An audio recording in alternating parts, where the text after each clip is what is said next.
आप वात की प्रकृति वाला व्यक्ति रात्रि भोजन कर रहा है, तो फर्मेंटेशन की क्रिया होती है। जब भी आप कोई भी खाना भोजन मुंह में डालते हैं तो सबसे पहले दांतों से चबाने पर उस भोजन में कार्बोहाइड्रेट्स बनते हैं।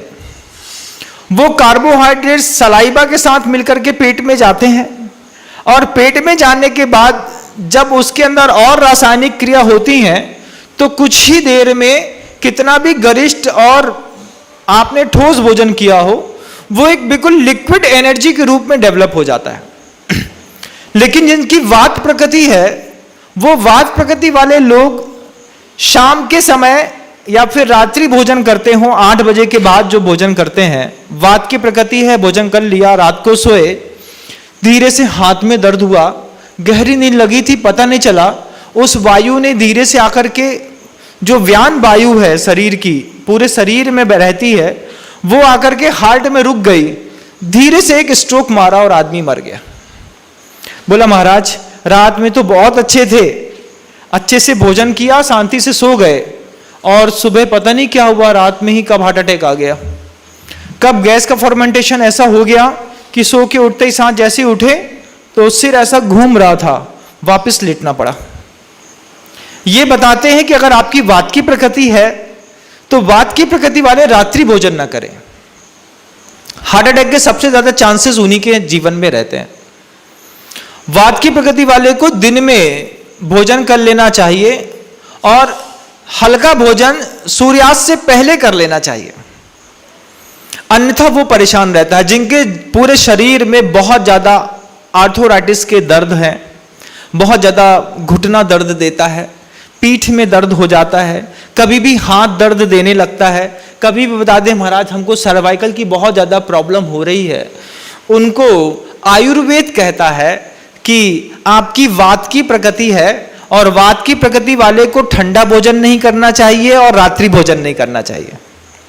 कुछ व्रतियों को भी इस तरीके की दिक्कत होती है, आप गृहस्थों को भी हो सकती है, उनके लिए भी आदेशित किया है कि चावल हमेशा अपनी जवानी का खाना चाहिए। वात की प्रकृति है और आपने ठंडा चावल खा लिया या दही के साथ खा लिया तो वो वात आपके शरीर का और प्रकोपित हो जाएगा। तो जब भी चावल खाना हो तो गर्म, ठंडा वर्जनीय है। आयुर्वेद में ठंडा चावल पेट में सिर्फ उदर सूल पैदा करता है। छोटे छोटे चावल के दाने होते हैं ना, जब वो ठंडे होकर के थोड़े से कड़े हो जाते हैं तो अंदर बंदूक की गोली से कम काम नहीं करते, और हमारे अंदर आदत रहती है अरे थोड़ा सा खा तो लो, काम करना है। धीरे धीरे शरीर में ऐसे संधिस्थान बनने लगते हैं कि आदमी परमानेंटली उस दर्द का सहभागी बन जाता है, और उसको खत्म करने के लिए आपके यहां एक नया शब्द आ गया है, पेन किलर। खाते हैं ना महाराज, शरीर में बहुत दर्द होता है, जब तक 2 पेन किलर ना खाएं तब तक तो हम काम ही नहीं कर सकते। उनसे कहना है कि जो पेन किलर खाने वाले हैं वो कम से कम गर्म भोजन खाने की आदत डाल लेंगे तो पेन किलर खाने की आदत से उनको छुटकारा मिल जाएगा। कितनी अच्छी और सस्ती बात है। दुखम चतुर्विधम, पहला सहजम, दूसरा दोषजम। उस दोषज जो दुख है वो 2 प्रकार का है, एक तो प्रकृति के विरुद्ध और दूसरा ऋतु के विरुद्ध। गर्मी का सीजन चल रहा हो, ठंडी का सीजन चल रहा हो, और कुछ जीभ के चटोरों को आम का अचार खाना हो। हमने देखा कुछ संघों में ऐसा भी है कि वो चला करके ऐसे फल को ला करके उसके अचार और स्वीट्स बनाते हैं जो उस समय पर अवेलेबल ही नहीं रहते। कोल्ड स्टोर इसका दूसरा एक उदाहरण है। कोल्ड स्टोर में क्या करते हैं कि जो बड़े बड़े शौकीन दुनिया जिंदगी जीने वाले लोग रहते हैं, उनके शौक पूरे करने के लिए कोल्ड स्टोर की व्यवस्था हुई बंधुओं। जैसे घर में छोटा फ्रिज होता है, ऐसे ही बाहर एक बहुत बड़ा फ्रिज होता है जिसका टेम्परेचर 24 घंटे एक जैसा बना रहता है। उसमें आप एप्पल रख दीजिए, नींबू रख दीजिए, गिलकी, टमाटर, लौकी, भिंडी, करेला, कुछ भी रख दीजिए। सब्जियां 12-12 महीने तक सुरक्षित रहती हैं, जैसा रंग की रखी थी बिल्कुल वैसी दिखती हैं। और उसी कोल्ड स्टोर पे अभी ये जो गर्मी आपकी निकल गई, बरसात आ रही है, मैंने पहले भी इस बात को बताया था कि उसी कोल्ड स्टोर पे हजारों टन गर्मी के मौसम में दही रखा रहता है। वो दही जो आप बाजार से खरीदते हैं वो उसी दिन का बना नहीं होता। ठंडी के दिनों में जब भैंस और गाय अतिरिक्त मात्रा में दूध देने लगते हैं, डेयरी फार्मिंग करने वाले लोग उस अतिरिक्त मात्रा में सस्ते मिले हुए दूध से ठंडी के दिनों में दही जमा देते हैं। हीटर बॉयलर लगे होते हैं, बड़े बड़े प्लांट्स रहते हैं, उसमें दही जमा दिया ठंडी के दिनों में, जब दूध का रेट गाय और भैंस का बिल्कुल सस्ता चल रहा है तब। अब उसको जमाने के बाद उसको 8-8 महीने तक कोल्ड स्टोर में रखे रहते हैं। 50-50, 70-70, 100-100 किलो के केन्स रहते हैं, कोल्ड स्टोर में रखे रहते हैं। और जैसे ही गर्मी आती है, गर्मी में वो तुरंत अपने बाहर एक डेयरी फार्म का नाम लिख देते हैं यहां शुद्ध ताजा घी, दूध और पनीर उपलब्ध है। और हम तो भूखे रहते ही हैं, पित्त हमारा प्रकुपित रहता है, दिमाग काम नहीं कर रहा रहता है, बस एक चीज रखती है, भैया इतनी गर्मी है, अच्छी लस्सी मिल जाए, अच्छा ठंडा दही मिल जाए, जाओ बाजार से खरीद के ले आओ। अब आपको ये नहीं पता कि बाजार से खरीदा हुआ जो दही है वो आपकी प्रकृति और ऋतु के कितना विरुद्ध है। कि ठंडी की ऋतु में जमाया गया जो दही है, अगर आप गर्मी ग्रीष्म ऋतु में खा रहे हैं तो निश्चित रूप से वह आपके अंदर कोई विशेष प्रकार के रोग पैदा करता है, जिसमें सबसे बड़ा है उदरसूल, कोलाइटिस।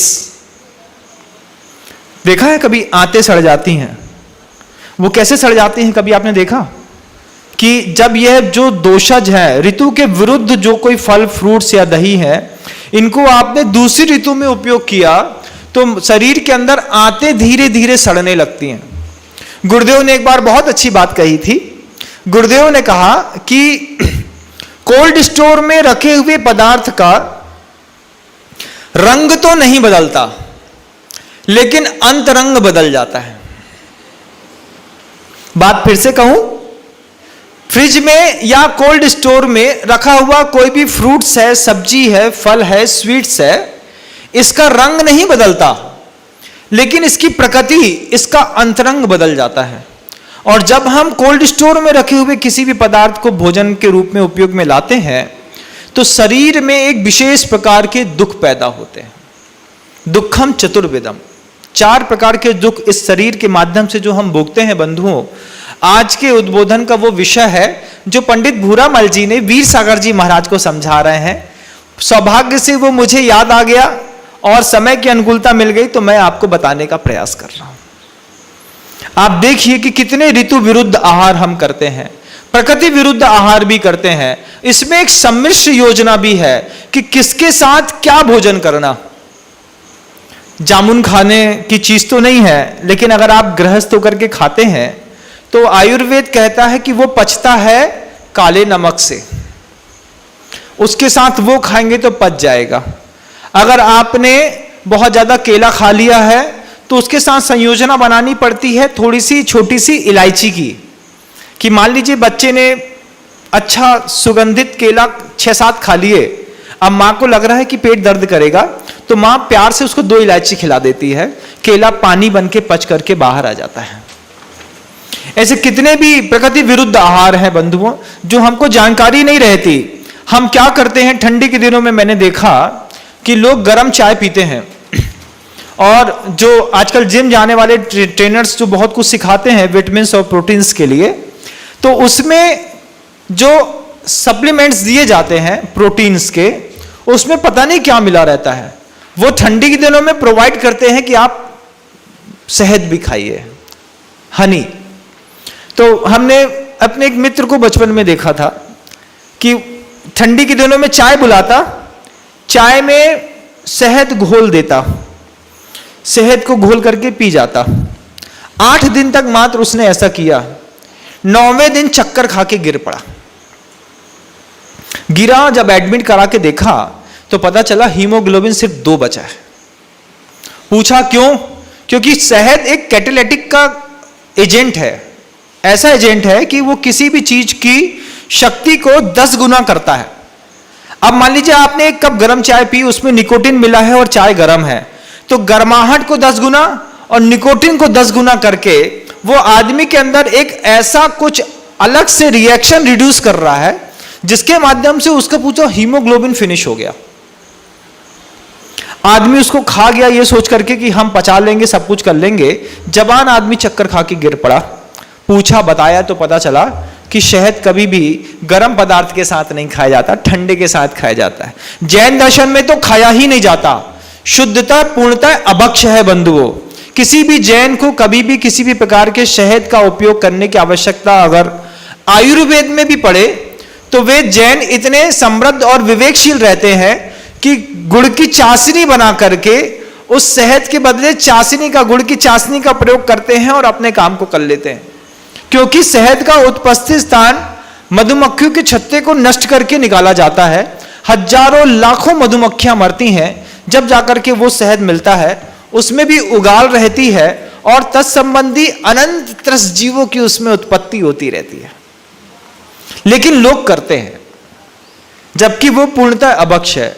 किन्हीं किन्हीं धर्मों में तो पंचामृत में एक शहद को भी डाल दिया। उनसे पूछा गया कि व्यवस्था कहां से बनी, तो वे विद्वान भी उसका उत्तर देने में सक्षम नहीं रहे। उन्होंने कहा पंचामृत में कुछ मीठा डालना था, मीठा के बदले में हमने परिस्थिति बसात शहद डाल दिया। जबकि महाभारत का श्लोक कहता है, अगर आप राम के अनुयायी हैं, अगर आप हिंदू हैं, रामायण और महाभारत में विश्वास रखते हैं, तो रामायण का वह श्लोक वाल्मीकि ऋषि द्वारा लिखा गया आज भी प्रासंगिक है। जब सीता हनुमान से पूछती है कि हनुमान, तुमने बहुत कुछ बताया राम के बारे में, मैं मान गई, लेकिन यह बताओ कि राम भोजन क्या करते हैं। क्योंकि सीता उस समय लंका में थी और राम का संदेश लेकर के हनुमान पहुंचे हैं। सीता को सारी बातें सुनने पर भी हनुमान के ऊपर विश्वास नहीं हुआ, तो सीता बस एक ही बात सोचती है कि राम भोजन क्या करते हैं। अगर हनुमान ने यह बता दिया तो मैं मान जाऊंगी कि ये राम के पास से आए हैं। तो हनुमान से सीता पूछती है कि बताओ राम का भोजन क्या है। तब हनुमान जो श्लोक कहते हैं और वाल्मीकि ऋषि ने रामायण में जो श्लोक उद्धृत किया है वह हमारे लिए चिंतनीय है अगर हम हिंदू हैं तो। हनुमान कहते हैं श्लोक में, आप देखिएगा अपनी वाल्मीकि रामायण में, श्लोक में कहते हैं न राघवो मांसम भुक्ते न चैव मधु सेवते। दो शब्द कह दिए कि राघव जो है वो ना मांस खाते हैं, न चैव मधु सेवते, न वो मधु हनी शहद का प्रयोग करते हैं। फिर क्या खाते हैं, वन्यम सुवीतम नित्यम भक्तम अश्नाति केवलम। वन में जो अच्छे फल सहज मिल जाते हैं, राम का एकमात्र वह फल भोजन है, इसके अलावा कोई भोजन नहीं है। हमारे आराध्य राम का भोजन क्या है आप देख लीजिए, और हम उनके अनुयायी होकर के हमारा भोजन कैसा शामिल हो गया है आप देख लीजिए। दिन भर व्रत करने के बाद जो राम सूर्यवंशी हैं, सूर्यवंशी होने पर वे सूर्य की उपस्थिति में सारे काम कर रहे हैं, उनके अनुयायी दिन भर उपवास रखते हैं और रात्रि का भोजन करके रात्रि में व्रत तोड़ते हैं। अभी एक विद्वान से हमने पूछा कि रात्रि भोजन की परंपरा हिंदुओं में कहां से चली। उन्होंने धीरे से उत्तर दिया, स्वामी जी सारे काम सूर्य की उपस्थिति में नहीं होते, कुछ चंद्र की उपस्थिति में भी होते हैं। हमने कहा चंद्र की उपस्थिति में भोजन करना कहां लिखा है आप बता दीजिए। तो उन्होंने कहा फिर क्या लिखा है। हमने कह दिया कि चंद्र की उपस्थिति में आपकी रामायण ही कह रही है कि चंद्र की उपस्थिति में ज्ञानामृतम भोजनम क्रीते, ज्ञानामृत का भोजन करो और ध्यान करो। ये करने के लिए कहा है, भोजन करने के लिए कहां पे कहा है। यह आगम परंपराओं में चारों वेद में दृष्टनीय है बंधुओं। आप देख के मुझे सूचित करके बताइएगा कि रात्रि भोजन की परंपरा हिंदू परंपराओं में कहां से आई। जबकि शुद्ध राम को मानने वाले तो सूर्यवंशी राम भरत को उपदेश में कह रहे हैं, ये बात कहते हैं राम कि सूर्य की उपस्थिति में ही सारे काम करना, दान देना तो सूर्य की उपस्थिति में, भोजन करना सूर्य की उपस्थिति में।